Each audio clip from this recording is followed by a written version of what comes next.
వక్రతుండ మహాకాయ కోటి సూర్య సమప్రభా నిర్విఘ్నం కురు మే దేవ సర్వకార్యేషు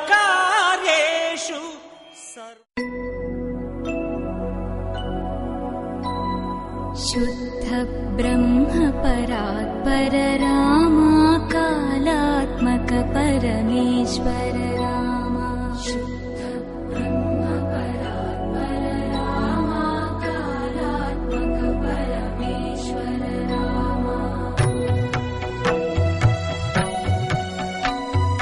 శేషతల్ప సుఖ నిద్రిత రామ బ్రహ్మాద్యమర ప్రార్థిత రామ శేషతల్ప సుఖ నిద్రిత రామ బ్రహ్మాద్యమర ప్రార్థిత రామ రామ రామ జయ రాజా రామ రామ రామ జయ సీతా రామ రామ రామ జయ రాజా రామ రామ రామ జయ సీతా రామ ప్రియ గుహవి త్రేయాయ శ్రీరామదూత స్వామినే నమః. ఓం నమః శివాయ శ్రీ వేణుగోపాలాయ శ్రీరామదూత స్వామినే నమః. అందరూ చేయి ఈ విధంగా చేయించండి. ఓం శాంతి శాంతి శాంతి. ఓం నమః శివాయ వేణుదత్తాత్రేయాయ రామదూత స్వామినే నమః. ఓం దత్త సువర్ణ లక్ష్మీ దేవతా. బోలో భగవాన్ దత్త వేణు దత్తాత్రేయ స్వామి వారికి, రామదూత స్వామి వారికి, సువర్ణ లక్ష్మీ అమ్మవారికి. ఓం నమో భగవతే రుద్రాయ. ఓం నమో నమస్తే రుద్రమణ్యే నమః.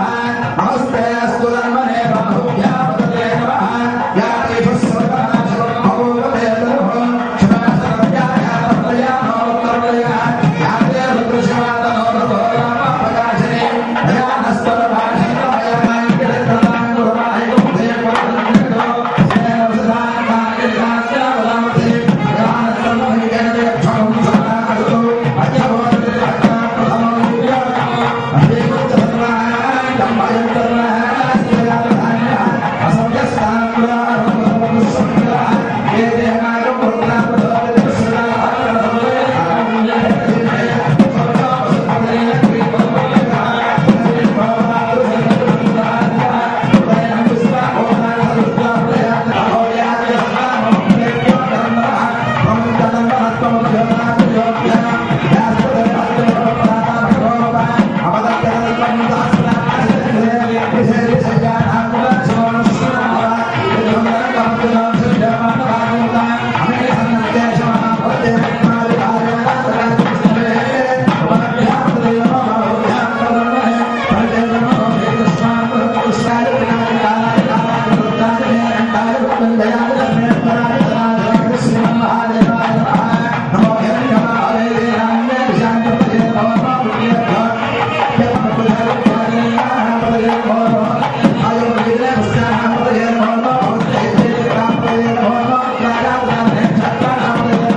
శివాయ వేణు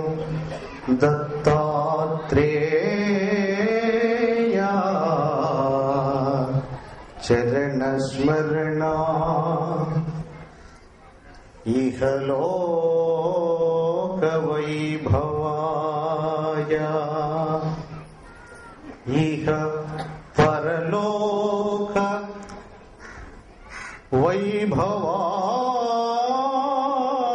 వైభవాయ దేవతా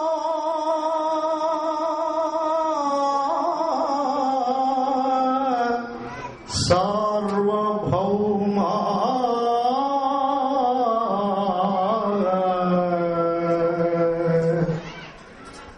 నమామి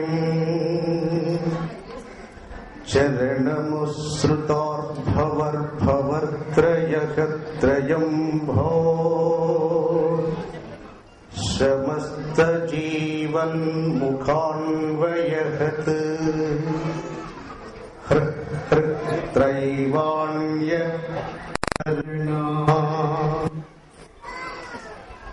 పరాత్పరుడు ఈ గోళాన్ని తను కంటి చూపుతో సంరక్షణ చేస్తున్న దత్తాత్రేయ స్వామి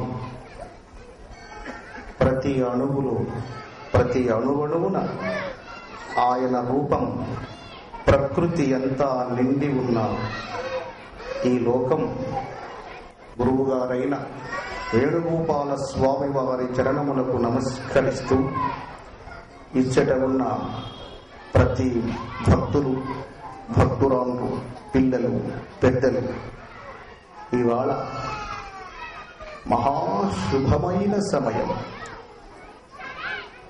ఈ మాసం మీ అందరికీ తెలిసిన విషయం. లక్ష్మీదేవి దత్తాత్రేయ స్వామి వారి వాక్కులో ఉంటుంది ఈ నెలంతా.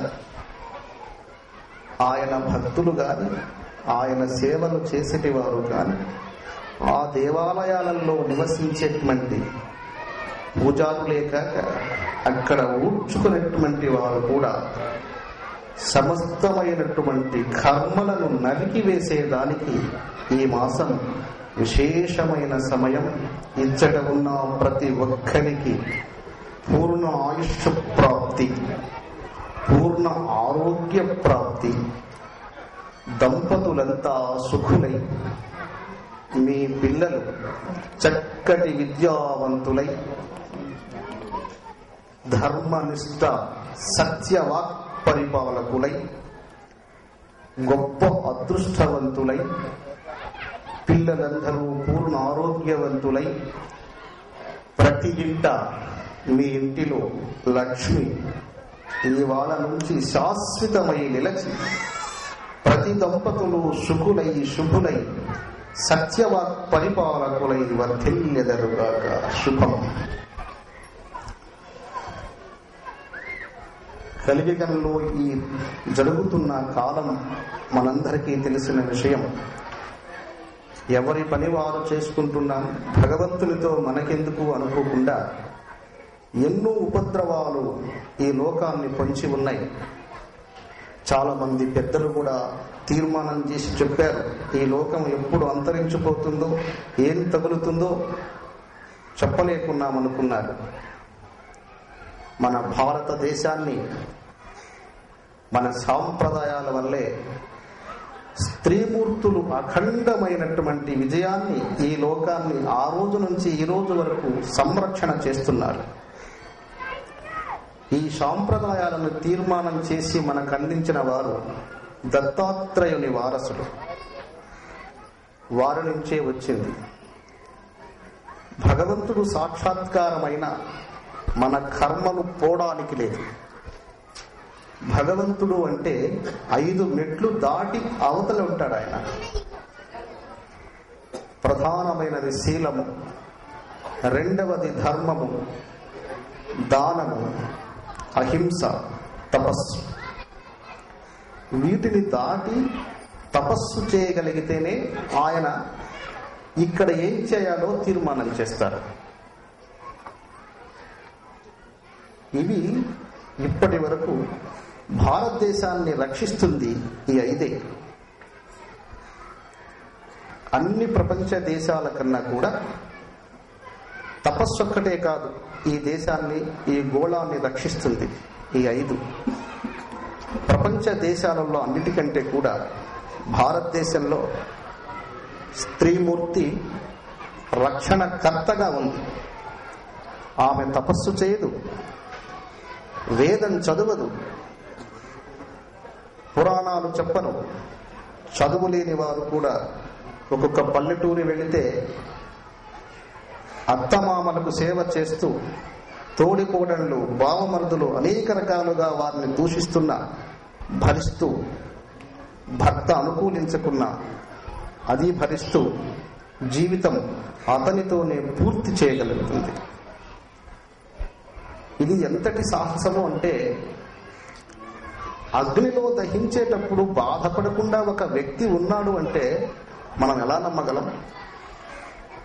16 ఏళ్ల వయసులో ఒక పాపను తీసుకెళ్లి వేరే ఒక ఊరిలో వివాహం చేస్తే అక్కడ ఆమె మీద అందరూ పరీక్ష చేస్తుంటారు. ఆమెపై ఆయుధాలు వేయని వారు ఎవరుంటారు ఆ ఊర్లో? అన్నింటినీ భరిస్తుంది, అన్నింటినీ జయిస్తుంది, వారందరికీ సమాధానం చెప్తుంది, ఆ ఇంటికి వారసుల్ని కని ఆ ఇంటి పేరు నిలబెడుతుంది. అది శీలం. ఆ శీలం ఈ లోకాన్ని కాపాడుతుంది. ప్రపంచ దేశాలు ఎన్నెన్నో భయంకరమైనటువంటి ఉపద్రవాలు సంభవించి హరహర అని కొన్ని లక్షలాది మంది పోతున్నారు. అక్కడ కూడా దేవుడు ఉన్నాడు, ఇక్కడ దేవుడు ఉన్నాడు. ఇక్కడ రక్షించి అక్కడ శిక్షించి లేడు. ఇవి మన సాంప్రదాయాలు. ప్రధానంగా ఈ లోకాన్ని, ఈ గోళాన్ని రక్షిస్తున్న జాతి స్త్రీమూర్తి కనుక వారి ధర్మాలు వారు కోల్పోకూడదు. వారి కోసం కాదు, ఈ లోకం కోసం ప్రతి స్త్రీమూర్తి వీర పతివ్రత శిరోమణిగా ఉండాలి. ఏ స్త్రీమూర్తికైనా ఆలోచించి చూడండి, తను సుఖం కోసం ఏమైనా చేస్తుందేమో. భర్త కోసమో, పిల్లల కోసమో, తల్లిదండ్రుల కోసమో, సమాజం కోసమో జీవిస్తున్నారు. ఇంతకంటే దేవుళ్ళు ఎక్కడ ఉంటారు? ఒకటి ధర్మం భారతదేశంలో ఉంది, అన్ని దేశాలలో లేదు. నిరుపేదవాడైనా, తిండికి లేనివాడైనా మన గ్రామానికి వస్తే 10 మంది వస్తే 10 మందిని అన్నం తినమంటాడు. వాడికి శక్తి లేదు, కూలి పని చేసుకుంటాడు. మా ఇంట్లో అన్నం లేదు పో అనడు. అది వేరే దేశాలలో లేదు. ఇలాంటి ఎన్నో మన దేశంలో ఉన్నాయి. అవన్నీ కలిసి మన లోకాన్ని కాపాడుతున్నాయి. మన దేశాల నుంచే ఎన్నో దేశాలు బ్రతుకుతున్నాయి. వీటన్నిటినీ 5 దాటినాక తపస్సు. ఆ తపస్సు దాటితే భగవంతుడు. అంటే భగవంతుని మనస్సు ఏమిటంటే, ఏ మనిషికి దేవుడికి నమస్కరిస్తే కష్టాలు పో అని కాదు నమస్కరించేది, పా అని. ప్రతి ఒక్కడు వీరుడు లోకంలో. ప్రతి ఒక్క మనిషి నిజాయితీపరుడు. కష్టానికి తల దించడు, మరణానికి తల దించి లేడు. వయసు ఉడిగిన తర్వాత ఎవడైనా చావుకు భయపడతాడా? నేను ఎప్పుడు పోవాలయ్యా అంటాడు. ఏం ప్రాణం ఆయనకి తీపి కదా. ధర్మం. ఈ లోకం, ఈ గడ్డకే ధర్మాన్ని పాటించే శక్తి ఉంది. ఎవరు ఏం చదవాల్సిన పని లేదు, వేదాలు నేర్వాల్సిన పని లేదు. ప్రతి మనిషిలో ఉంది ఈ ధర్మం. విదేశీయ పరిపాలనను, విదేశీయులను చూచి ఇప్పుడు కొంత పిల్లలలో మార్పులు వస్తున్నాయి. ఇవి రాకూడదు. ఇవి వస్తే లోకం అంతరించిపోతుంది. భగవంతుడిని నమ్ముకున్నాం, భగవంతుడు మనకు మేలు చేస్తాడు కదా. ఎలా చేస్తాడు? ఈ 5 దాటితే చేస్తాడు. భక్తులు ఎంతమంది కష్టాలలో ఉన్నారో మీకు అందరికీ తెలుసు. ఇవాళ ఈ వ్రతం ఎందుకు పెట్టామంటే, సువర్ణలక్ష్మీదేవి ఇవాళ ఈ గ్రామానికి వచ్చింది. రాత్రి సిద్ధులతో కలిసి నేను వచ్చాను. నేను ట్రైన్లో, కుమారు గారు నన్ను ట్రైన్లో తీసుకొచ్చారు. నెల్లూరులో ఉన్నాను. నాతో సిద్ధులు కొంతమంది వచ్చారు. ఈ దత్తాత్రేయ స్వామి సన్నిధి ఇది ఇప్పటిది కాదు. మీరు అనుకోవచ్చు, ఈ గుడి మొన్ననే కట్టాము, ఈ గుడిలో ఏదో ఈ మధ్యనే కొంచెం అని. ఆ భూమి లోపల దత్తాత్రేయుడు 108 కళలతో నివసించున్నాడు. 108 కళలు. సర్వదేవతలు ఆయన సన్నిధిలో ఉంటారు, ఆయన శరీరంలో ఉంటారు. సర్వధర్మాలు, సర్వ వేదాలు, సర్వ చదువులు, విద్యలు, అన్ని రకాలైనటువంటి భాషలు ఆయన శరీరంలో ఉంటాయి. ఈయన ఎక్కడ తీర్మానం చేసుకుంటే అక్కడ మనం చేరతాం. ఈ భూమి లోపల అటువంటి మహాశక్తి ఉంది. లక్ష్మీదేవిని స్వామివారు పిలిచారు. ఇవాళ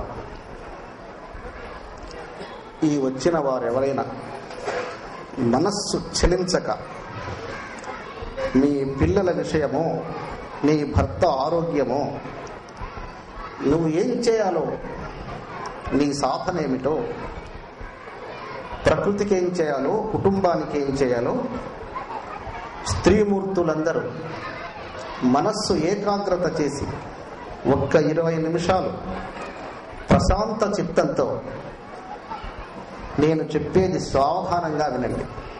చిత్తంలో వేరేది రానియకూడదు. లక్ష్మీదేవి ఈ వ్రతం గురించి మీకు ముఖ్యంగా 3 మాటలు చెప్తాను. ఈ దాంపత్య వ్రతం అనేది కలియుగంలో లేదు. దత్తాత్రేయ స్వామి వారి వల్ల ఈ వ్రతం పుట్టింది. గతంలో ఇంద్రుడిపై యుద్ధం చేసి బలి అవమానం పాలై కొన్ని సంవత్సరములు అన్నం మానేసి రోజు పడక గదిలో మనశ్శాంతి లేకుండా ఉంటున్నాడు. కుంజావళి దేవి 3 సంవత్సరములు చూచింది భర్తను, సమాధానం చెప్పటం లేదు. ఆ అనంతరం గురువు గారిని అడిగితే ఈయన ఓడిపోయాడమ్మా, ఆయన్ని జయిస్తే తప్ప లేకుంటే ఈయన మళ్ళా ఆహారం అంత తీసుకోడు. అప్పట్లో వారికి వాయుస్తంభన తెలుసు, మహావిద్యాపరులు. ఆహారం లేకుండా ఎన్ని సంవత్సరములైనా అలా ఉండేటువంటి శక్తులు ఉన్నాయి. అప్పుడు కానీ ఈయన భోజనం చేయడు అన్నాడు. ఎలా? ఎవరికి పట్టకపోయినా భార్యకు పడుతుంది. భర్త విషయం, కొడుకు విషయం, ఆమెకు బాధ. ఆలోచించింది, అన్నీ ఎతికి చెప్పాడు గురువు గారు. వారు దేవతలకు గురువు, ఆయనతో ఎదుర్కోవడం మీకు సాధ్యం కాని పని. సువర్ణలక్ష్మి అనేటువంటి దేవత త్రిముఖ దత్తాత్రేయ స్వామి వారి ఎదలో ఉంది. ఆమె నీ ఇంటికి వస్తే, ఆమె చెప్పింది నువ్వు చేస్తే నీ భర్త సంతోషిస్తాడు అని చెప్పారు. తపస్సు ప్రారంభం చేసింది. 3 సంవత్సరములు తపస్సు చేసింది. అప్పటికి 6 ఏళ్లు గడిచింది. అంతకుముందు 3 సంవత్సరములు భోజనం లేదు, ఇప్పుడు 3 ఏళ్లు భోజనం లేదు. అప్పుడు ఆ తల్లి దర్శనమైంది. 3 ఏళ్ల తర్వాత, నా భర్త ఇంద్రుని జయించాలి, ఏం చేస్తావో ఎలాంటి వరం ఇస్తావో ఇవ్వమ్మా అన్న. అమ్మా, ఇంద్రుని జయించడం సామాన్యమైన పని కాదు. సువర్ణలక్ష్మి దత్తాత్రేయ దాంపత్య వ్రతం చెయ్యి. దీనికి అష్టదిక్పాలకులు, నవగ్రహాలు, త్రిమూర్తులు 3 కలిసి 21 మంది. వారి చేత నీవు ఆశీర్వచన పొందు. అనంతరము నీ మెడలో ఒక అమృత ఆంహృతి అనేటువంటి ఒక వజ్ర కవచం వేస్తారు. దాన్ని ఇప్పుడు మనం దారం వేస్తూ ఉంటాం, అదే దాని గుర్తు. అది వేయించుకో. నీ భర్త పూర్ణ ఆయుష్యవంతుడవుతాడు. ఇంద్రుని కాదు పరమేశ్వరుని కూడా జయిస్తాడు అని చెప్పాడు. అదెక్కడ వీలవుద్ది? దేవేంద్రుడు మహావిరోధి. నీవు సాధన మొదలుపెట్టు, నీ భర్తను పూజలో కూర్చుండబెట్టు, నేను పిలిపిస్తానన్నాడు. ఈ తపస్సు 3 సంవత్సరములు చేసేసరికి లోకమంతా సుభిక్షమైపోయింది. చోరులు లేరు, జారులు లేరు, దొంగతనం చేసేవాళ్ళు లేరు, శరీరాన్ని నమ్ముకునే వాళ్ళు లేరు. ఎక్కడ పడితే అక్కడ విపరీతమైన ధనము చేకూరింది. రాజు చేతికి కంకణం ధరించి లోకానికి అందరికి దానం చేయటం మొదలుపెట్టాడు. పుణ్యం అధికమైపోయింది. విష్ణువు, విష్ణు భార్య కూడా అక్కడే వచ్చున్నాడు.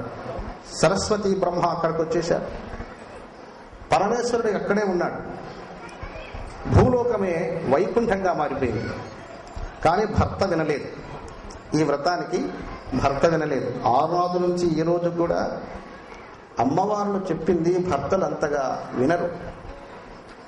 అహం పనిచేస్తుంటుంది వాళ్ళకి. భార్య ఎప్పుడు భర్త యోగక్షేమాలు చూస్తుంటుంటారు. నా భర్త క్షేమంగా ఉండాలి. ఎక్కడ పుట్టొస్తుందో కానీ ఆయన మీద అంత ప్రాణం ఇస్తుంది. తల్లిదండ్రులను కూడా వదిలేస్తుంది. నా భర్త క్షేమంగా ఉండాలి. ఎన్ని చెప్పినా వినలేదు. పుణ్యం అధికమైపోయింది.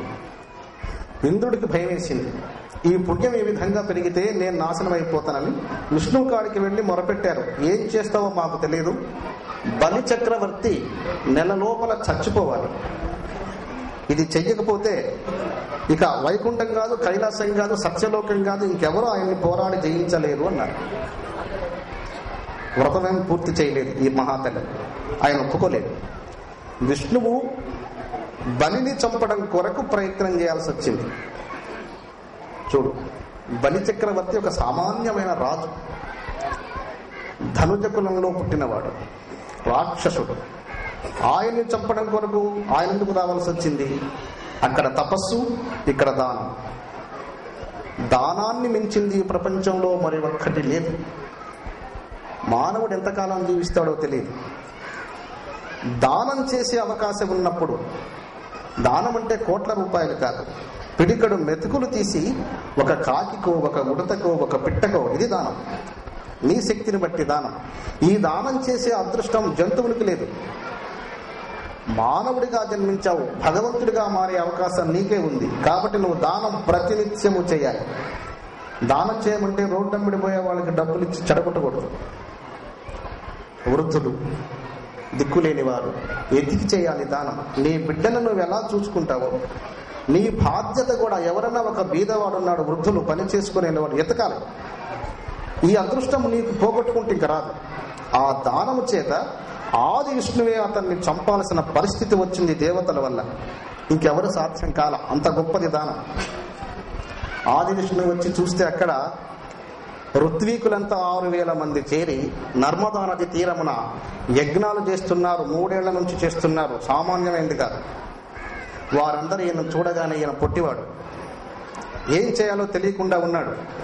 వారందరూ చుట్టూ ముట్టడించారు. బ్రాహ్మణులు వారికి దైవస్మరణ, దైవ జ్ఞానం ఉంటుంది. పిచ్చి బ్రాహ్మణుడికి కూడా భగవద్ దర్శనం అయితే ఆ లోకంలోకి వెళ్ళిపోతాడు. మనం వెళ్ళలేము. వారి పుట్టుకలు అలాంటివి. వారికి డబ్బు, హోదాలు ఇవి పట్టవు. భగవంతుని అనుగ్రహం, భగవత్ కళ అలాంటివి కనపడితే వాళ్ళు అక్కడే ఉట్టిని చూచిన పిల్లి వల్ల తిరుగుతూ ఉంటారు. పాలన చూస్తుంది పిల్లి, ఇంకా వెళ్ళదు. అలా పట్టుకున్నారు 6,000 మంది ఋత్వీకులు. వాళ్ళు చాలా అజానుబాహులు, చక్కదనమైన వాళ్ళు. ఈయన 3 అడుగులు, ఒక్కన్ను ఇటు ఒక్కన్ను ఇటు చూస్తుంది. ఆయనకి వికారంగా ఉన్నాడు, 3 అడుగులు. ఆయనకు అర్థం కాల దానం చేసిన మహాత్ముని ఏ విధంగా చేయాలి, లేకుండా చేయాలంటే ఎలా చేయాలో తెలియలా. వారందరిని అడిగాడు, ఎరా బలిచక్రవర్తిని మనం ఎలా జయించాలి అని.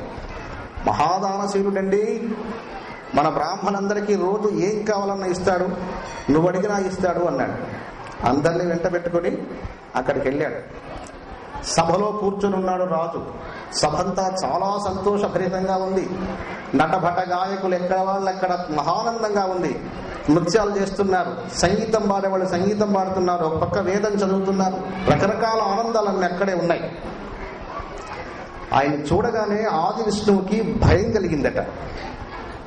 మానవుడే, సామాన్యమైన మానవుడు, ఆయన నుంచి భయపడటం ఏంటి? ఆయన చేసిన దానము శక్తి భగవంతుడైన బానిస కావాల్సిందే. దానం అంటే సామాన్యుడు కాదు. ఈతడే దానవ చక్రవర్తి పొగుడుతున్నాడు. భగవంతుడు పొగట్టం ఏంటండి? ఈతడే దానవ చక్రవర్తి సురలోకేంద్రాగ్ని కాలాది దిక్పతి గర్వాపనయ ప్రవర్తి గతలోభస్ఫూర్తి నానామక వ్రతదాన ప్రణవానువర్తి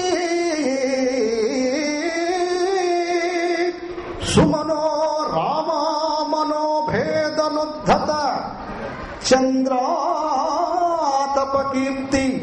ఎన్ని పొగుడుతున్నాడో చూడు. వెనువెంట ఇంద్రాది దేవతలు వచ్చున్నారు. వాళ్ళకు మాట చెప్పున్నాడు. వాళ్ళు ఏమంటున్నారు? ఈయనేంటయా అవమానపరుస్తానంటాడు, చంపుతానని చెప్పొచ్చాడు, ఇక్కడికి వచ్చి పొగుడుతున్నాడు.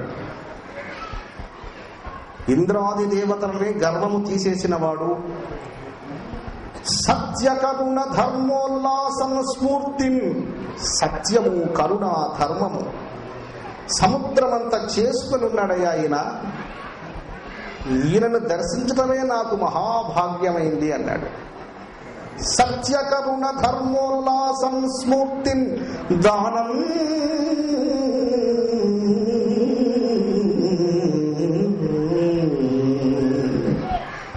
అబ్బబ్బబ్బబ్బా. రాక్షసుల్లో ఇంతటి మహాత్ముడు ఎలా పుట్టాడు? ఇంద్రాది దేవతలందరినీ ఓడించాడు, వాళ్ళ గర్వాన్ని తీసేశాడు. సత్యము, కరుణ, దయ, ప్రేమ ఎంత ఉంది మహాత్ముడి కాడ. ఇట్లాంటి ఆయన్ని దర్శించడమే నాకు మహద్భాగ్యము అన్నాడు. ఎవరు? ఆది విష్ణువు. ఎలా వచ్చాడు? మిథ్యా. చూడు, ఈయన ధనుడు, రాక్షసుడు. రాక్షసుడికి పరమాత్మ స్వరూపుడు 14 లోకాలు గర్భంలో దాచుకొని ఉండేటువంటి మహాత్ముడు భిక్షాందేహి అన్నాడంటే ఆయనలో ఉన్న గొప్పతనం ఏముంది? దానం. భగవంతుణ్ణి కూడా పాదక్రాంతుని చేసేది ఈ దానం. పొగుడుతూ వస్తుంటే 6000 మంది ఋత్వీకులు ఎన్నుకున్నారు. అందరూ బ్రాహ్మణే, ఎవరికి చొక్కాలు ఉండవు, కింద ధోవతలే ఉంటాయి, అందరికి జంఝాలు, పిలికలు. ఎంత అందంగా ఉన్నారంటే వారు ఆయన వెనుక అది దేవలోకమేమో లేకుంటే వైకుంఠమేమో అనిపిస్తుంది. అర్చకులు ఉంటేనే ఆ ప్రాంతం అందంగా ఉంటుంది, భగవత్ కళ కనిపిస్తుంది అన్నమాట. ఈ మహాగర్వి చక్రవర్తి ఆ భగవత్ స్వరూపుణ్ణి చూచి 3 అడుగులు ఎత్తులేడు. ఈయన 8 అడుగులు పొడవున్నవాడు. ఆ కాలంలో అజానబాహుడు, మహాచక్కదనమైన వాడు. సింహాసనం దిగాడు తెలియకుండానే. దానం ఎప్పుడైతే చేశాడో తపస్సు గురించి కూడా అది అంటుకుంది, భగవతత్వం కూడా అంటుకుంది.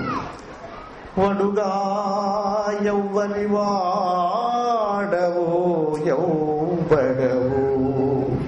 చేతులు తెలియకుండానే చేతులు 2 మూడ్చుకొని ఎదురుగా వెళ్ళి, అయ్యా యౌవని వాడవడం సంవాస స్థలం వెయ్యది ఇతను నివరుదంచుట సఫలం వయ్యే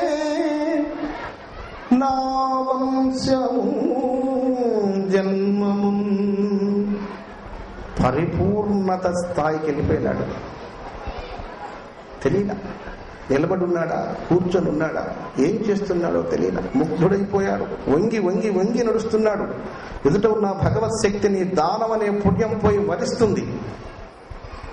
అది భగవత్ శక్తి, ఇది పుణ్యశక్తి. ఆ రెంటికి చాలా దగ్గర సంబంధం.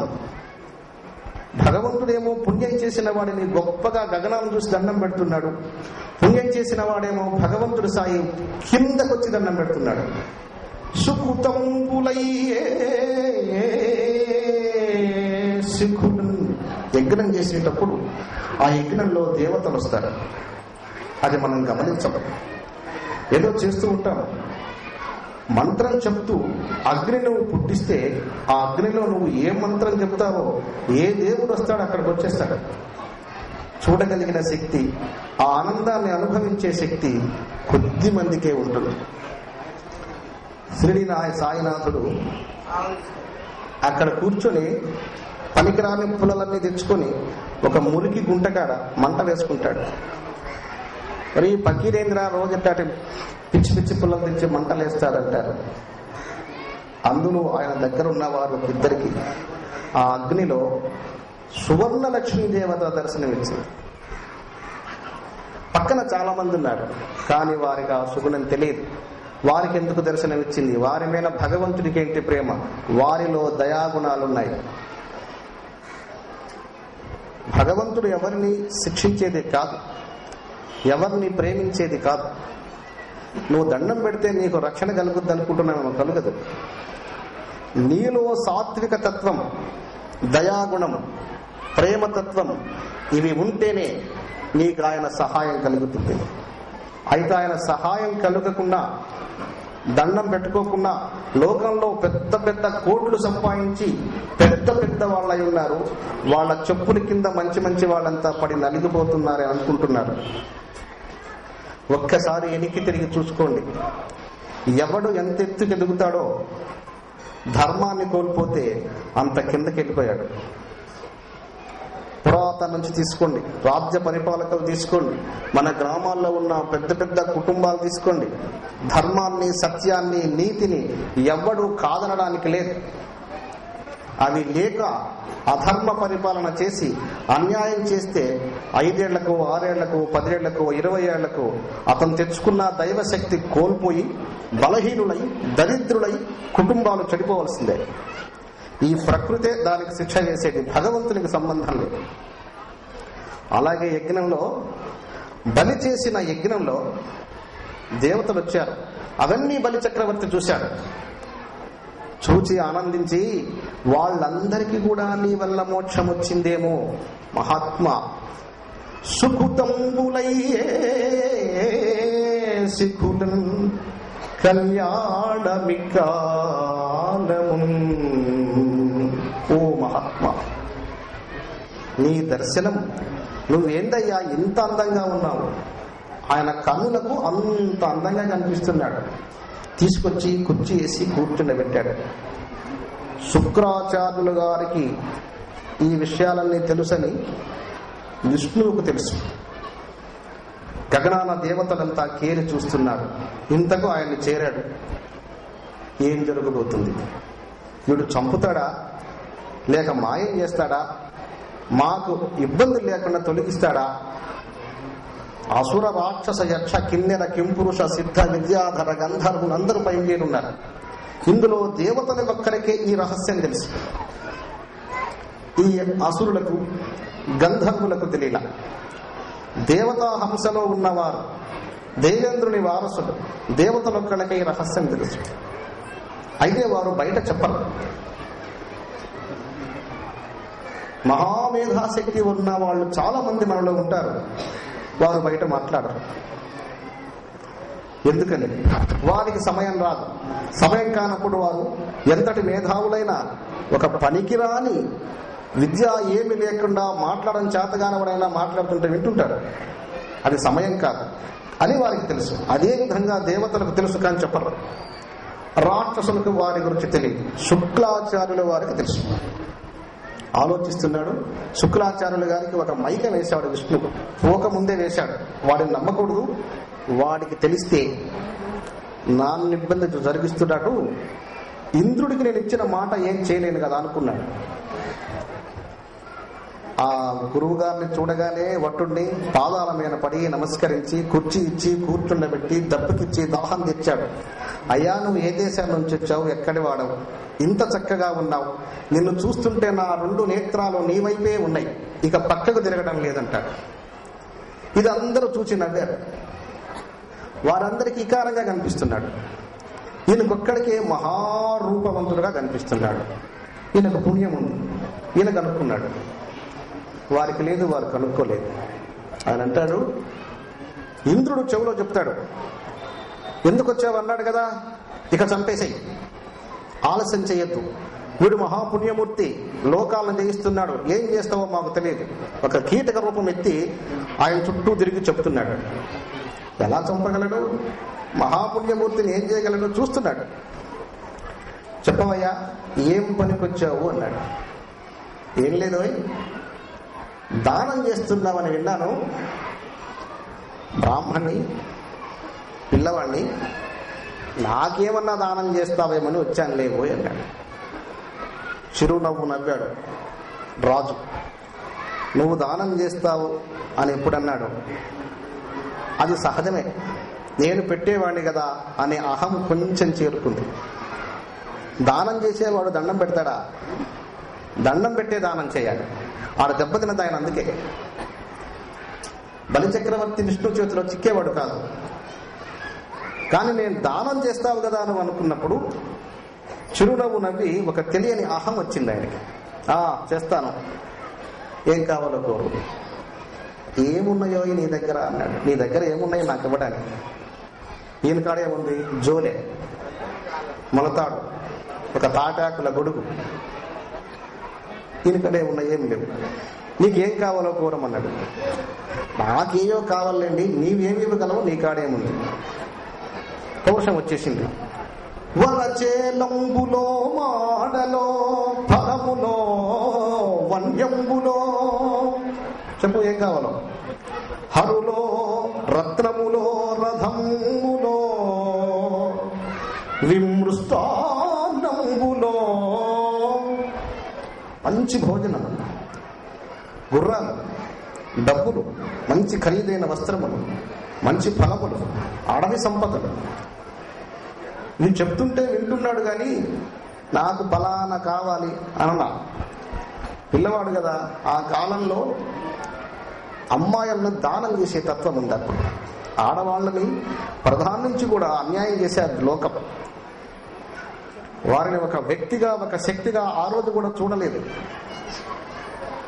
కన్యలో ఎంతమంది కావాలా నీకు అమ్మాయిలు చెప్పు, దానం చేస్తా. కుర్రవాడివి కదా, వివాహం చేసుకుంటావు, బానిసగా వాడుకుంటావా? కన్యలో కరులో కాంచనమో నీకే తనములో భూములో గ్రామంబులో ఎన్ని ఎకరములు కావాలన్నా ఇస్తా, భవనములు ఇస్తా. ఏమి వద్దంటున్నాడు. గుండ్రాయవల్లి తల పెట్టుకుని అడ్డంగా తిప్పుతున్నాడు. ఏం అక్కర్లేదా? సముద్రం వరకు నా పరిపాలన ఉంది, ఇక్కడ నాకెదిరే లేదు. ధరణి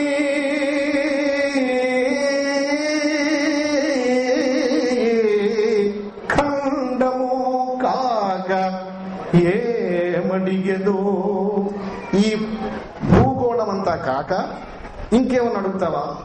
అడగవయ్యా. ఏం చెప్పాలో తెలియలా. దానం చేయబోతూ ముందు బలి చక్రవర్తికి అంతకు ముందు రాత్రి ఒక సంఘటన జరిగింది.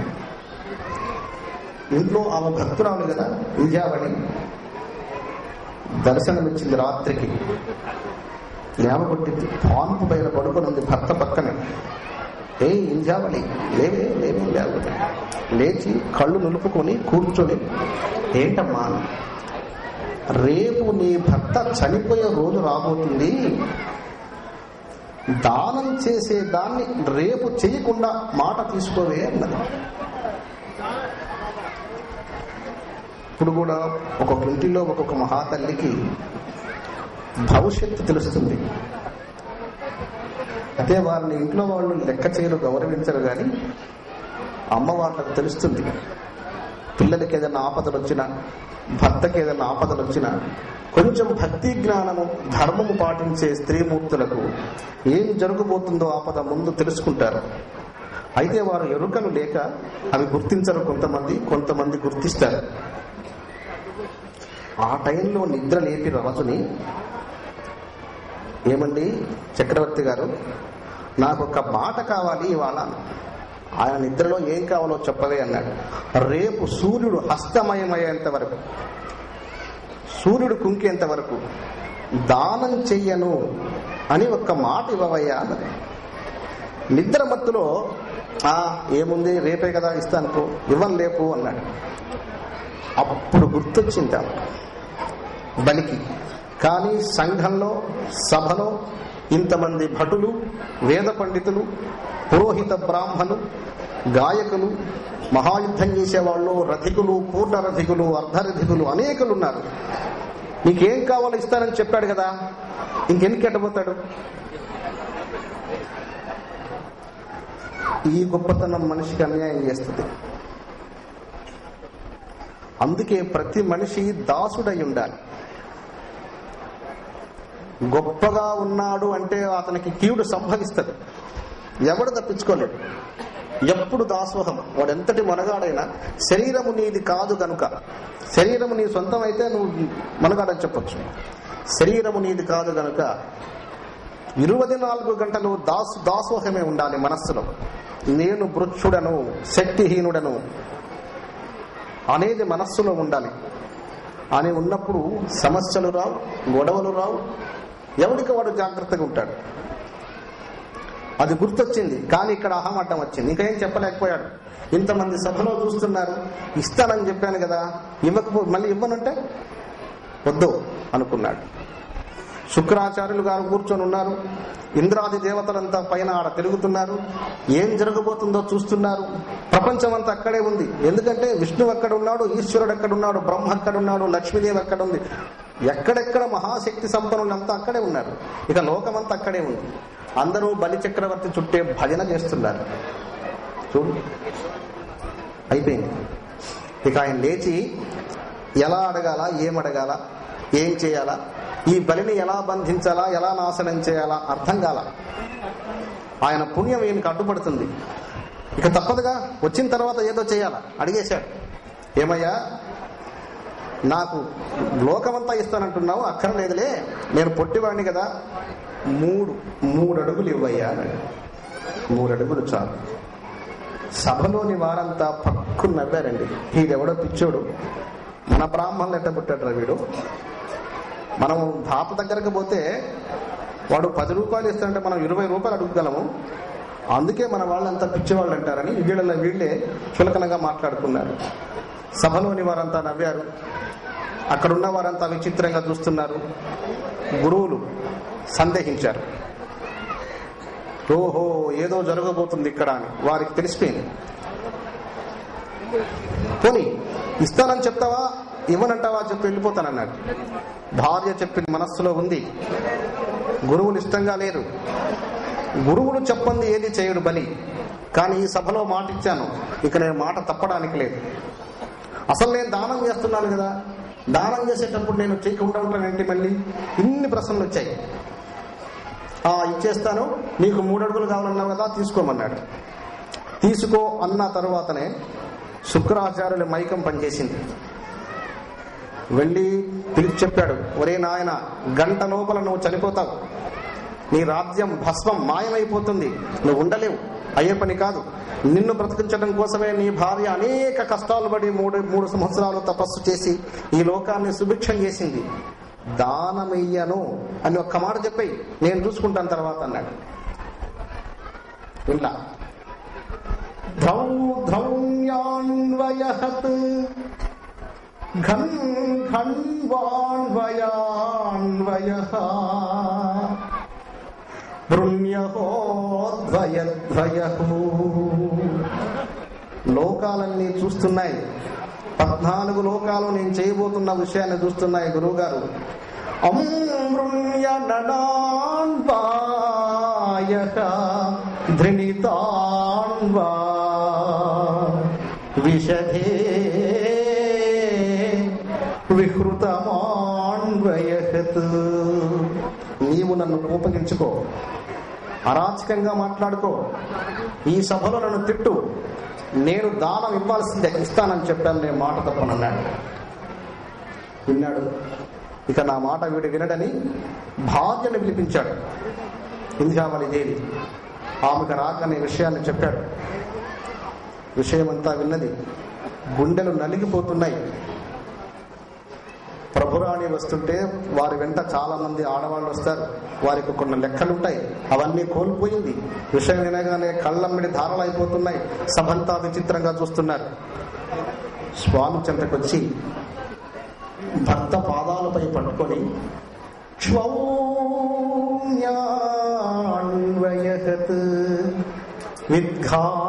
విద్ఘాన్యా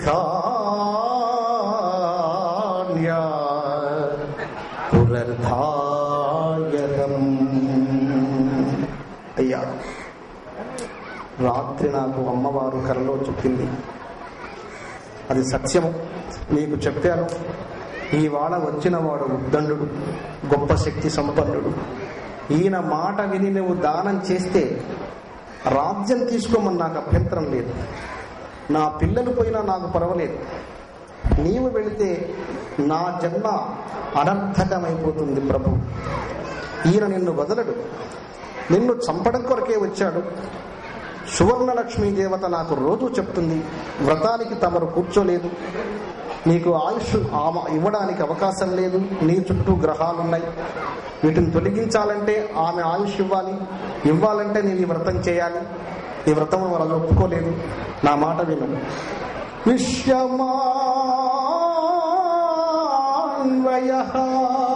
ద్వయా రిర్భూత్వా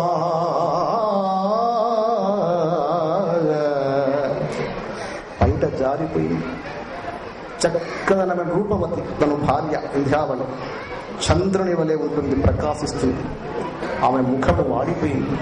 ఆమెకు అర్థమైంది, గురువుకు అర్థమైంది, గురువులందరికీ అర్థమైంది. ఇంకొక గంటలో బలి నాశనమైపోతున్నాడు, సమస్య తెలిసిపోయింది. పాదాలు పైబడి వేడింది.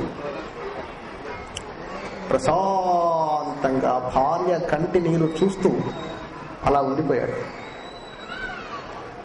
తిరిగి భార్యకు సమాధానం చెప్పలేదు. భార్య శీలవతి, పతివ్రత, ఆమెంట ఆయనకి సర్వ పంచ ప్రాణాలు, తన హృదయం, తను బ్రతుకు ఆమె. అలా ప్రేమిస్తారు భార్యలను. అయినా వినరు. ఎందుకు వినరు? అశరీర గ్రహాలు ప్రతి మనిషిలో ఉంటాయి. ఇవి వెళ్ళవు. ఎన్నో లక్షలాది మంది చనిపోయారు కదా, వాళ్ళు ఇంకొక లోకం లేదు పోవడానికి, ఇక్కడే ఉంటారు. వారందరూ నీ చుట్టూ తిరుగుతుంటారు. వారికి ఇష్టం. నువ్వు ఎక్కడికన్నా బయటికి వెళితే నీ ఇంటికి నువ్వు వెళ్లాల్సిందేగా, వెళ్లకుండా ఉండలేవు. అలాగే శరీరం పోగొట్టుకున్న ప్రతి మనిషి ఇక్కడే ఉన్నాడు. శరీరం పోయిన తర్వాత ఇంకేం చేస్తాడు? దానం చేస్తాడా? తపస్సు చేస్తాడా? ఏమన్నా భగవంతుడిని కొనియాడగలడా? నాలుక పలికినప్పుడే భగవన్నామ స్మరణ చేయాలి. చేతులు పని చేసినప్పుడే దానం చేయాలి. నువ్వు నడవగలిగినప్పుడే, నీ తల పని చేసినప్పుడే పరుజీవులకు సహాయం చేయాలి. ఇది మహామోక్షానికంటే మహా గొప్ప శక్తి. ఇది నువ్వు పని చేయకుండా ఉన్నంతకాలం వేరే చేసుకుని అయిపోయినాక ఏం చేస్తావు? మళ్ళీ పుడతావా? పుట్టడానికి ఏం చేశావు? పుట్టే పని లేదు. ఎవ్వడు జీవితాన్ని వ్యర్థం చేసుకుంటే వాడికి గతి లేదు. సూర్య చంద్రాదులు ఉన్నంత వరకు ప్రేతాత్మలుగా ఉండాల్సిందే. దేవుడు ఏమి చేయలేడు. దేవుడు ఏమన్నా చేసే పని అయితే ఈ బాంబులన్నీ పెట్టేయన్ని ఆపేయచ్చుగా. ఆయన దయలేని వాడా? భూకంపాలన్నీ ఆపేయచ్చుగా. కుంటి వాళ్ళని, గుడ్డి వాళ్ళని, వీళ్ళందరూ ఎందుకు పుట్టించడం? బ్రహ్మాండంగా తయారు చేయొచ్చుగా. రోజు నరహత్యలు చేసేవాడికి ఆడికైనా ఒక దంపతులు వెళితే, అయ్యా నీ ఆశీర్వచన కావాలంటే వాడికి దయగుణం కలిగి వాళ్ళిద్దరికి డబ్బులు ఇచ్చి అక్షింతలేసి దండం పెట్టించుకొని తృప్తి పెడతాడు. వాడు నరహంతకుడు. మరి ఇంతటి హంతకుడికి అంత దయగలిగినప్పుడు 14 లోకాలు తన గర్భంలో దాచిన మహాభగవశక్తికి దయ లేదా? ఉంది. ఏమి చేయలేడు. వయస్సున ఉన్న భర్త ప్రాణం పోతుంటే భార్య ప్రాణాలు విల విల విల విల విల కొట్టుకుంటుండే. ఆ బాధ ఏమని చెప్తాం? ప్రేమించిన భార్య తన ముందర క్యాన్సర్తో చచ్చిపోతుంటే చూస్తుంటాడు. ఏం చేస్తాడు? ఎవ్వడు ఏమి చేయలేడు. బలహీనులు మనుషులు. కారణం ఏమిటి? తను పరివర్తన. దరిద్రం అనుభవిస్తున్నాను, నేను సత్యంగా ఉన్నాను, ఇంటి మీద తాటి ఆకులు లేవంటాడు ఒక ఆయన. తాటి ఆకులు లేకపోయినా నిద్ర వస్తుంది. నిద్ర రాదా? ఆకలి తీరదా? నీకు భార్య లేదా? నీకు భర్త లేడా? నీకు పిల్లలు లేరా? ఫ్లైట్ లో తిరిగి 1000 కోట్లు సంపాదించే వాడికి నిద్ర రాదు. వాడికి నిద్ర లేదు. భార్య భర్త ఆనందం లేదు. పిల్లలతో ప్రేమ లేదు. నరకం. మనిషికి కావలసింది శాంతి. నువ్వు కట్టిన భవనము, సంపాదించిన భూమి, పెట్టుకున్న బంగారం ఇక్కడికి పోద్ది. నీ వెంట వస్తుందా? శాంతి వస్తుంది నీకు. అందుకే ప్రతి మనిషి శరీరం ఉన్నప్పుడే దానం చేయాలి. ప్రతి మనిషి భక్తి చేయాలి. నాలుక పలికినప్పుడే భగవన్నామ స్మరణ చేయాలి. ప్రతి స్త్రీమూర్తిని దైవంగా చూడాలి. ఎందుకు? ఈ లోకాన్ని కాపాడింది స్త్రీ జాతి. వారు తప్పులు చేయకూడదు. వారు తప్పులు చేస్తే లోకం ఉండదు. ఇంకా మన భారతదేశంలో 70% వీరపతివ్రత శిరోమణులు ఉన్నారు. కనుకనే మన భారతదేశం చక్కగా వర్ధిల్లుతుంది. పుష్కలంగా ఉన్నారు. వారు మనలాగా మనుషులే. వారికి చిత్త చంచల్యం ఉంటుంది. వారికి కోరికలు ఉంటాయి. మధ్య స్థాయిలో ఉన్న వాళ్ళకి, నిరుపేదలకు, ఎత్తుటి వాళ్ళని చూసి భ్రమలు పడతారు. కానీ వారి ధర్మం వాళ్ళు కోల్పోరు. యజమాని దగ్గర పనిచేస్తుంటారు. యజమాని దగ్గర ఒక కూలివాని భార్య. వీళ్ళకు కూడా వాళ్ళని చూసి భ్రమిస్తుంటారు. చాలా బాగున్నారు వాళ్ళు, బాగా ఆస్తి ఉంది, బాగా వాచీలు ఉన్నాయి, ఉంగరాలు ఉన్నాయి, బంగారం ఉంది, ఫ్లైట్లో పోతున్నారు అనుకుంటారేమో కానీ భర్తను దాటి ఆ భార్య పోదు. ఇది మన దేశంలో ఉన్న గొప్ప శక్తి. వీర పతివ్రత శిరోమణులు. పురాతన భగవంతుడు ప్రతిరూపంగా ఇచ్చాడు మనకి స్త్రీమూర్తిని. కనుక ప్రతి స్త్రీమూర్తిని దైవంగా భావిస్తే నీకే మంచిది, పుణ్యం మిగులుతుంది. నీ తల్లి, నీ భార్య, నీ చెల్లి ఒకటే శరీరం. చూడండి, చిత్తంలో మార్పు అంతే. చేతులు, కాళ్ళు, శరీరము, కళ్ళు, నేత్రాలు మొత్తం ఒకటే శరీరం, కానీ చిత్తంలో మార్పు. ఏదైనా చిత్తాన్ని సమకూర్చుకుంటే నువ్వు మహాత్ముడు అవుతావు, భగవంతుడు అవుతావు. షిరిడి సాయినాథుడు, గొలగముడి వెంకయ్య, మెహర్ బాబాజీ తల్లి కడుపు నుంచి వచ్చిన వారే. మనం అలాగే వచ్చాం. మనం దెయ్యాలం అయిపోతున్నాం. వారు భగవంతుడై లోకాన్ని కాపాడుతున్నారు. నువ్వెందుకు కాపాడవు? మనస్సు నిలబెడితే నువ్వు దేవుడివే, ఇంకా వేరే మాటే లేదు. నిలబెట్టిన వాళ్ళంతా దేవతలే. మనస్సు నిలబెట్టుకోకపోతేనే దెయ్యాలు. చచ్చినాకేమైపోతాం అనుకుంటారు, ఏమి కాము, ఇక్కడే ఉంటాం. నడుము తిరిగి మంచాన పడ్డావు, ఎక్కడికి పోతావు? ఇక్కడే. కాళ్ళు పనిచేయాలి, ఇక్కడే ఉంటావు. శరీరం కూడా అంతే. పదవి పోయిన వాడు ఏ విధంగా బాధపడతాడో శరీరం పోయిన వాడు కూడా ఇక్కడే బాధపడతాడు. దీనికి మన భారతదేశంలో ఉన్న మన అదృష్టం ఏంటంటే దేవాలయాలు, వేద బ్రాహ్మలు, పురోహిత బ్రాహ్మలు ఈ లోకాన్ని సంరక్షించడానికి, సరైన మార్గంలో నడిపించడానికి మనకి వాళ్ళు భగవంతులు. పిచ్చి బ్రాహ్మణుడు కనపడ్డ నమస్కారం చేస్తే మంచిది, తిక్కలోడు కానీ మనకేంటి? గుడి లేకపోయి రోజు 24 గంటల్లో 10 గంటలు భగవన్ నామస్మరణ చేస్తాడు. ఇంతకంటే మనకేం కావాలి? అది 5వది తపస్సు అనేది. అందులో ఉంటారు వాళ్ళు. వారి నుంచే మనకి ఈ లోకంలో వారు ఎక్కడ కూర్చున్న వాళ్ళు చెప్పే ఇవే. త్రాగుడు గురించి కానీ, జోదాల గురించి కానీ ఇవి చెప్పరు. గుడిలో బ్రాహ్మణ కాడ కూర్చుంటే వాడు తప్పులు చేసుకుని మనకు అనవసరం, మనకు చెప్పేది మాత్రం మంచిది. కనుక శక్తిని, దైవతత్వాన్ని పొందడానికి ప్రతి స్త్రీమూర్తిని గౌరవించాల్సిన అవసరం ఉంది. ఇక్కడ బలి చక్రవర్తి చూస్తున్నాడు భార్య, ఆయనకు కూడా జ్ఞానం ఉంది, చంచిపోతాం తెలుస్తుంది. అంతా విని చివరిలో ఒకటి చెప్పాడు. ఈ పక్క ఇంధ్యావళి, ఈ పక్క గురువు గారు ఉన్నారు, ఎదురుగా బ్రహ్మఋషులంతా ఉన్నారు. అప్పటికి అర్థమైపోయింది బలి చక్రవర్తికి. ఒక మాట చెప్పాడు, ఓసి వెర్రిదాన, కారే రాజులు రాజ్యముంగలుగవే,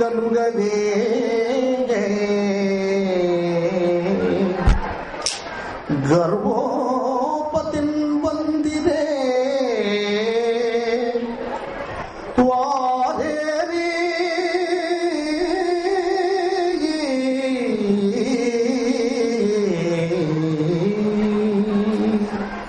మాతాపరం. తండ్రి తండ్రులు లోకాలను జయించిన వారు, మహాశక్తి సంపన్నులు, సామాన్యుల వారి భవనములే, వారి బంగారం అంతా ఏది, సముద్రం దాకా పరిపాలించారు. వారి భూములే భూమిపై పేరై నంగలదే. గుర్తున్నారు ఎవరన్నా? మనకి 10 తరాల ముందు వారెవరో మనం చెప్పగలమా? మనకు టెన్షన్ ఏమవుతుంది? టెన్షన్ పూర్తిగా వదిలేసి కూర్చో ఏమవుతుంది? ఏం కాదు. మన పరివర్తన కరెక్ట్గా పెట్టుకొని ప్రశాంతంగా ఉంటే ఏ మనిషికి బీపీ రాదు. ఎందుకు టెన్షన్? ఎవడుంటాడు ఇక్కడ? ఎవడు శరీరం ఉంటుంది ఇక్కడ? ఎవరి శరీరం ఉండేది కాదు. ఊరికే భయం. కూతురు పెళ్లి కాలేదు, డబ్బులు లేవు, ఏం కాదా? ప్రధానమంత్రి కూతురుగా ఉంది, రోజు కూలి పని చేసుకున్నాడు కూతురుగా ఉంది. ఏం తక్కువ? వీళ్ళకి నిద్ర ఒకటే, వాడికి నిద్ర ఒకటే. లేనిపోని భ్రమ. ఆ భ్రమను తొలగించుకుంటే మనిషి పరమాత్ముడైనట్లే. లేదు, నువ్వు టెన్షన్ పడ్డావు, ఏం సాధిస్తావు? ఇక్కడ ఏం మూట కట్టుకుని పోయినావు? శివి ప్రముఖులు యశోకాములైరే.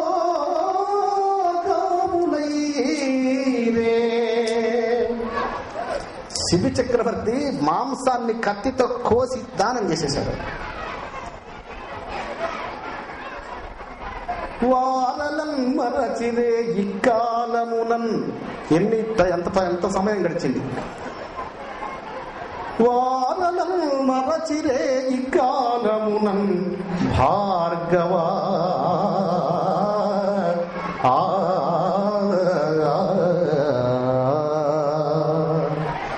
ఒక మాంసపు ఖండ తీసి దానం చేస్తే ఈ రాజ్యాలున్న వాళ్ళు పెద్ద పెద్ద వాళ్ళం అనుకున్న వాళ్ళు గొప్ప గొప్పగా భవనాలు కట్టిన వాళ్ళంతా మట్టిలో పోయారు. అంత మాంసము దానం చేసిన వాడు సూర్యుడు చంద్రుడు ఉన్నంత వరకు ఉన్నారా లేరా? కనుక వాళ్ళు అనుకోవద్దు. పోతే పోని, ఆయన అడిగాడు, నేను ఇస్తానన్నాను. ఈయన కర్ర పట్టుకొని పైకి లేచి, అరే రాజా, నాకు ఇస్తానన్నావు కదా, నువ్వు ఇస్తావా? లేదు, ఇవ్వనంటే చెప్పి వెళ్ళిపోతానన్నాడు. భార్య ఏడుస్తుంది, గురువులు ఏడుస్తున్నారు. గురువు గారు ఏం చేయాలో తెలియడంలా. సభలోని ముఖ్యులందరికీ అర్థమైంది, వాళ్ళు బాధపడుతున్నారు. ఈయనేమో కఠినంగా తయారయ్యాడు. దయగలగడంలా. వచ్చింది అందుకోసం కదా, అతన్ని నాశనం చేయడం కోసం వచ్చాడు. ఆయన పుణ్యాన్ని తప్పించుకోవడానికి ప్రయత్నం చేస్తున్నాడు. ఉండవు, నువ్వు ఉండవయ్యా, నేను ఇస్తానన్నాను కదా, నువ్వు తొందరపడతావు ఎందుకు, నువ్వు కూర్చో అన్నాడు. ఏంటో కూర్చోనేది? నీ భార్య నీ పిల్లలు కుక్కల వల్ల కేకలేస్తుంటే నేను ఇంట్లో కూర్చోవాలా? విధవ 3 అడుగులు ఇస్తే ఇవ్వు, లేకుండా చావు అన్నాడు. ఇస్తాను కదయ్యా, నువ్వు తొందరపడగా అట్లా కూర్చో, నువ్వు అట్లా కూర్చో అన్నాడు. వచ్చాడు గురువు గారు. రాజా, చివరిసారిగా చెప్తున్నాను, నీవు చచ్చిపోయేది సత్యం, ఈ భూమి కూడా మాయమైపోయేది సత్యం. వచ్చిన వాడు సామాన్యుడు కాడు. వాడికి నువ్వు 3 అడుగులు దానం చేస్తానన్నావు. 3 లోకాలు వాడి కాలి కింద కూడా రావు. వీడి సామాన్యుడు కాడు. కాబట్టి చిట్ట చివరి మాట నేను చెప్తున్నా, నా మాట విని ఇవ్వను అన్నువను. ఆ తర్వాత నేను చూసుకుంటా, వాడిని ఏం చేయాలో నా శక్తి ధారపోసి నీకు రాజ్యాన్ని, నీ భార్యని నీ కంటగట్టుతానన్నాడు. ఏమయ్యా గురువు గారు, ఏం చెప్తున్నావు నువ్వు? 14 లోకాలు ఈయన గర్భంలో ఉన్నాయని చెప్తున్నావు. అంతటి మహాత్ముడైతే ఈ 14 లోకాలు జయించి తపస్సు చేస్తుంది ఎవరి కోసం? లక్ష్మీదేవి కోసం, ఆమె దర్శనం కోసం. ఈయన ఆమె భర్తను నువ్వు చెప్తున్నావు. ఆదిన్ శ్రీ సతి కొప్పుపై, ఆదిన్ శ్రీ సతి కొప్పుపై ఆమె శిరస్సున ఎవడన్నా చేపెట్టగలడా? అటువంటి చెయ్యది. ఆదిన్ శ్రీ సతి కొప్పుపై హంసోత్తరీయంబుపై పాదాబ్జంబులపై, పాదాలపై ఉందా చెయ్యి, శిరస్సు మీద ఉంది. కపోల తటిపై పాలిండ్లపై, చూడు ఎట్టాటి స్థలాలలో ఉందో. నూతన మర్యాదలు జందు కరంబు క్రిందగుట. 14 లోకాలకు జయించేటువంటి శక్తి సంపన్నుడు. ఏ దేవత మనం అనుకుంటున్నామో, సర్వలోకాలు ఏ దేవత కోసం మనము తపము జపము తపస్సు చేస్తున్నామో, ఆ దేవత ఆయన అరిచేతులు అన్ని తాకిన చెయ్యి. నూతన మర్యాదలు జందు కరంబు క్రిందగుట, మేల్గాదె నా కరంబు పైన గుట. రాజ్యము గీత్యము. ఎందుకు ఈ రాజ్యమయ్యా? ఎంతకాలం ఉంటుంది? అందరికీ అభయమిచ్చటి చెయ్యి ఇక్కడుంది. ఇప్పుడు నా చెయ్యి దానిపైన ఉంది. క్షౌణ్వాన్వయగ్రణ్య నిపుణ్యణాన్వయ హృత్వా భవర్భవర్త్రయం. భువను భువనంబులు, నదులు నదంబులు, చలయేళ్లు, పర్వతంబులు సమస్తాన్ని అరిచేతిలో పెట్టుకున్నటువంటి దిగ్ధిక్తాన్వయాన్వయహతు. సర్వ ప్రపంచాలు ఆయన చేతిలో ఉన్న చెయ్యి ఇవాళ కింద ఈ నా చెయ్యి పైన ఉంటే, ఈ శరీరం ఉంటే ఎంత, పోతే ఎంత? అదంటూ ఇంకొక మాట చెప్పాడు. నువ్వేమన్నా అనుకో, భగవంతుడు అభ్యాగతి భిక్షగాడ, నాకు అవసరం లేదు. హంభన్వితాన్వయ కంకణ తృంతధాత్రన్యర్భవర్భవత్రయహత్. ఈ లోకము పోని నా వంశము పోని, నా శరీరము పోని, నా భార్య నా కన్నుల మిందుల ప్రాణం పోని, నా పిల్లలు చచ్చిపోని, ఈ సభంతా నాశనమైపోని. హృంకృతాంకృతంస ప్రణాంక్రణ్యమాన్వయహత్వాద్భవర్భవర్త్రయా. అస్సలు భయపడే సమస్య లేదయ్యా. నా ధ్యేయం, నా సిద్ధాంతం, నా న్యాయం దానం చేసేదే పెట్టుకున్నా. నేను దాంతో చచ్చిపోతా, లేదా నేను అదృష్టవంతుడైతే బ్రతుకుతా. బ్రతకపోని, నా పిల్లలు పోని, నేను పోని, నా సిద్ధాంతాన్ని నేను మార్చుకోను అన్నాడు. దానం చేసే దాని కొరకు ఆయన అంత సాహసం చేశాడు. ఇది శాశ్వతమైంది కనుక, శరీరము శాశ్వతమైంది కాదు కనుక. దానంలో తపస్సుంది, దానంలో భగవంతుడు ఉన్నాడు, దానంలో అనేక పుణ్యాలున్నాయి. ఎవడు చెప్పినా వెళ్ళలేదు, దానం చేసేశాడు. ఆది విష్ణువు ఆయన్ని అంతరింపజేసి భూలోకంలోకి తొక్కేశాడు. కుంజావళీదేవి అల్లాడిపోయింది. సువర్ణలక్ష్మీ దేవత వ్రతము జరిగి ఉంటే ఈయన పుణ్యం ఇంకా చేసేవాడు, లోకంలో ఇంకా అనేక ఉపకారాలు చేసేవాడు. ఆయన సిద్ధాంతం తప్పు అని నేను అనను, కానీ భార్య చెప్పినటువంటి నీతిని పాటించాల్సిన అవసరం ప్రతి పురుషుడికి ఉంది. భార్యలో గొప్ప ఏకాగ్రత ఉండాల్సిన ప్రతి స్త్రీమూర్తికి ఉంది. భూలోకానికి తీసుకొచ్చారు ఈ వ్రతాన్ని.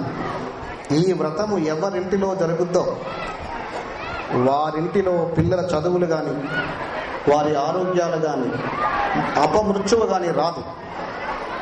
గత 10 సంవత్సరముల నుండి ఈ వ్రతాలు చేస్తున్నారు. ప్రతి ఇంటిలో చేసుకున్న ఇంటిలో ఆపదలన్నీ దాటేసుకుంటూ వెళుతున్నారు.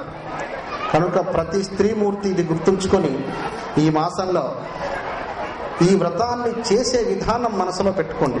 ఇది ఎవ్వరికీ కష్టం కాదు, ఎవరికి డబ్బు ఖర్చు పెట్టాల్సిన పని లేదు.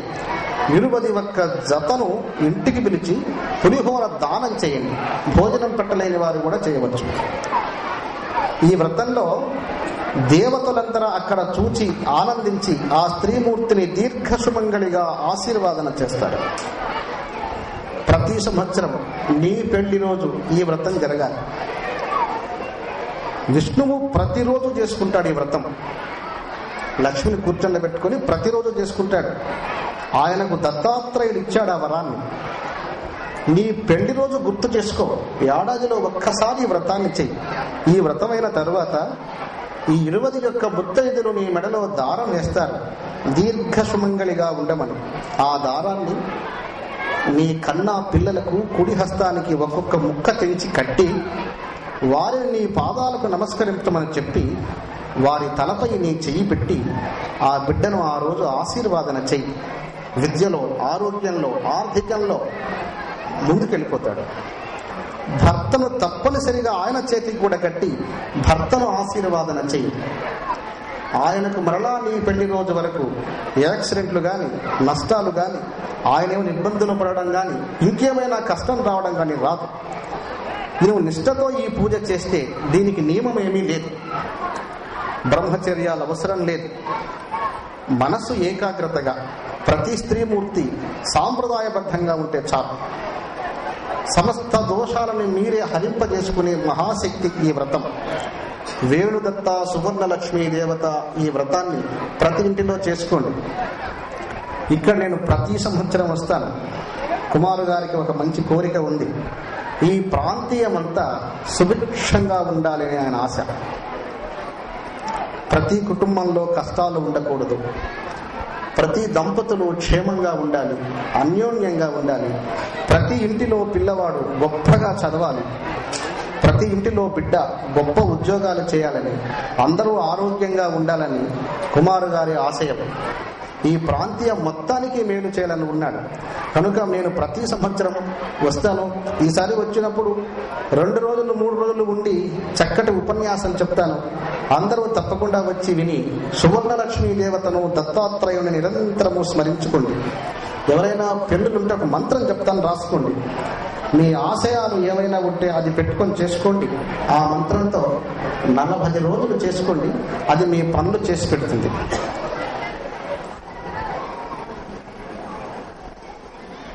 ఎప్పుడైనా చేయవచ్చు. అవకాశం ఉన్నవాళ్ళు భర్తని ప్రక్కన కూర్చుండబెట్టుకుని భార్యాభర్తలు చేస్తే ఈ మంత్రం చాలా మంచిది. సర్వశక్తులు, భగవత్ సహాయము, భగవత్ కళలు ప్రతి స్త్రీమూర్తిలో ఉంది. ఆడవాళ్లకు భగవంతుడు దగ్గర ఎందుకు అంటే, ఈ సృష్టి మొదట చేసేదానికి ఆమెను తయారు చేసింది ఆయనే, పురుషుల్ని ఆయన తయారు చేయలేదు. జీవుల ఘోష పడలేక ఈ లోకాన్ని ఎలా ఉద్భవింపచేయాలి, దీన్ని ఎలా ముందుకు తీసుకెళ్లాలని ఆయనకు ప్రతిరూపంగా, అంటే వ్యవసాయం చేసేవాడికి ఒక పక్క ఒక కోడ, ఇంకో పక్క ఇంకొక కోడ కూడా ఉంటుంది. అలాగా ఒక పక్క భుజం ఆ నగలు ఆయన పెట్టుకొని ఒక నగలు స్త్రీమూర్తి భుజాన పెట్టాడు. కనుకనే ఆ విలువలు మన పెద్దవాళ్ళు తెలుసుకున్నారు. మునులు, మునీశ్వరులు, యతీశ్వరులు కనుక్కొని మనకు ఆ రహస్యం చెప్పారు. అది మనం గమనించాలి. కనుక భార్య పక్కన కూర్చొని ధ్యానం చేసిన తరువాత భార్య ఆశీర్వచనం మహోన్నతంగా పనిచేస్తుంది. అందరూ తీసుకోండి, తప్పులేదు. భార్య కంటే దేవుడే లేడు. నీ యోగము, నీ క్షేమం కోరేది మహాతల్లి ఆమె కదా. ఏం తప్పు లేదు, చిక్కుపడాల్సిన అవసరం లేదు. నీకు ఉపకారం చేసి నీ వంశాన్ని ప్రతిరూపం నీకు చూపించి నీకు అన్ని యోగక్షేమాలు చేసి నీకు ఆనందాన్ని ఇచ్చే మనిషిని గొప్పగా చెప్తే తప్పేంటి? రాసుకోండి, చెప్తాను మంత్రం. ఓం ఘ్నా ఘ్నా దారాసి, కింద ఘారాసి, దా మామూలు దా, కింద ఘ, దాని కింద అణ ఉంది కదా, అణ, నా కాకుండా అణ, అది ఘ్న. ఓం ఘ్న. అమ్మవారి హృదయంలో ఉంటుంది ఈ బీజం. సువర్ణ లక్ష్మీదేవత హృదయంలో ఉంటుంది.